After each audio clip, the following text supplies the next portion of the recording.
Praise the lord, హల్లెలూయా. ఈ వాగ్దాన శుభోదయం అనే కార్యక్రమాన్ని వీక్షిస్తున్న మీ అందరికీ ప్రభువైన యేసుక్రీస్తు నామములో వందనాలు. ఈరోజు కూడా ఒక చక్కని వాగ్దానాన్ని మనం నేర్చుకుందాం. కీర్తన గ్రంథం 61వ కీర్తన 2వ చరణం. నేను ఎక్కలేనంత ఎత్తైన కొండపైకి నన్ను ఎక్కించుము. ఈ కీర్తన ఎవరు రాస్తున్నారంటే దావీదు భక్తుడు దేవుని గురించి కీర్తన రాస్తూ ఉన్నాడు. సహజంగా ఒక వ్యక్తిని మనం ఎప్పుడు సహాయం అడుగుతామంటే మన దగ్గర ఆ పని చేయగలిగే శక్తి లేనప్పుడు, సామర్థ్యం లేనప్పుడు ఇతరుల యొక్క సహాయాన్ని మనము అర్జిస్తాం. అలానే దావీదు భక్తుడు ఇక్కడ నేను ఎక్కలేనంత ఎత్తైన కొండపైకి నన్ను నువ్వు ఎక్కించు ప్రభువా అని దేవుణ్ణి కోరుతూ ఉంటాడు. ఇక్కడ దావీదు భక్తుడు తన సొంత శక్తి ద్వారా, తన సొంత బలము ద్వారా తన జీవిత ఆరంభంలో ఆ పరిశుద్ధత అనే కొండ ఎక్కాలని ఆశ కలిగి తన ప్రయాణాన్ని మొదలుపెట్టాడు. కానీ కొంత దూరం ఆ కొండ ఎక్కి ప్రయాణం చేసిన తర్వాత తాను ఎక్కలేక అక్కడి నుండి తను జారి పడిపోవటం జరిగింది.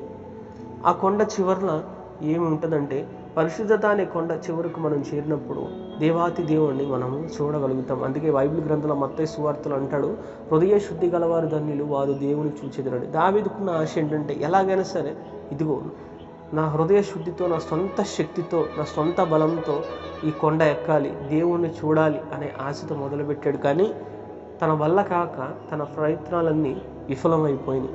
చివరికి దావీదుకి అర్థమైంది, ఇదిగో నా వలనైతే కాదు, ఇది నా సొంత శక్తి వలన అయితే కాదు, దేవా నువ్వే నాకు నీ శక్తిని ప్రసాదించి, నువ్వే నాకు నీ బలాన్ని ఇచ్చి, నువ్వే నన్ను ఈ కొండ ఎక్కించకపోతే నా అంతటా నేను నా సొంత క్రియల ద్వారా ఇదిగో ఈ కొండ ఎక్కలేనని.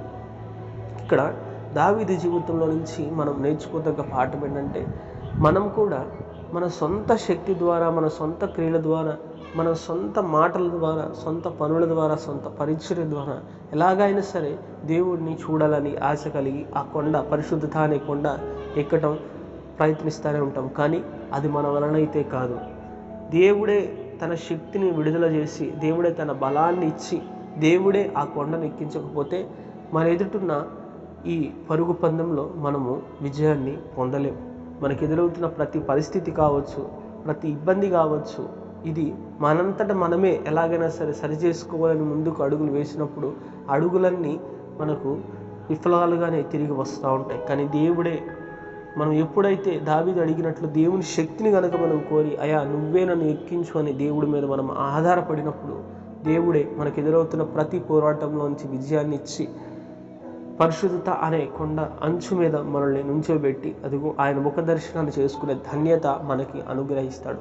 కాబట్టి ఈ చిన్ని వాక్యం ద్వారా దేవుడు మనతోనే మాట్లాడుతూ ఉన్నాడు. ఇప్పుడు దాకా మనం సొంత శక్తి ద్వారా ఇప్పటి వాటికి ముందుకు వచ్చామని చాలామంది భ్రమపడుతూ ఉండొచ్చు. కానీ ఇప్పుడు దాకా మీ సొంత ఆలోచన ద్వారా ఇదిగో జయం పొందుతామని చాలామంది భ్రమపడుతూ ఉంటారు. కానీ మన శక్తి కాదు. కానీ మనం ఎప్పుడైతే దేవుని శక్తిని మనము అర్జించినప్పుడు దేవుడు తన శక్తిని ఇచ్చి ఇదిగో ఎదురవుతున్న ప్రతి పరిస్థితి నుండి మనకు విజయాన్ని ఇస్తాడు. కాబట్టి ఈ చిన్ని వాక్యాన్ని మన హృదయంలో ముద్రించుకుందాం. ఇక నుంచి దేవుడి మీదే మనం ఆధారపడి మన ముందున్న ఎక్కలేనంత ఎత్తైన కొండ మీదకి దేవుని శక్తితో ఎక్కి ఆయన ముఖ దర్శనాన్ని చేసుకుందాం.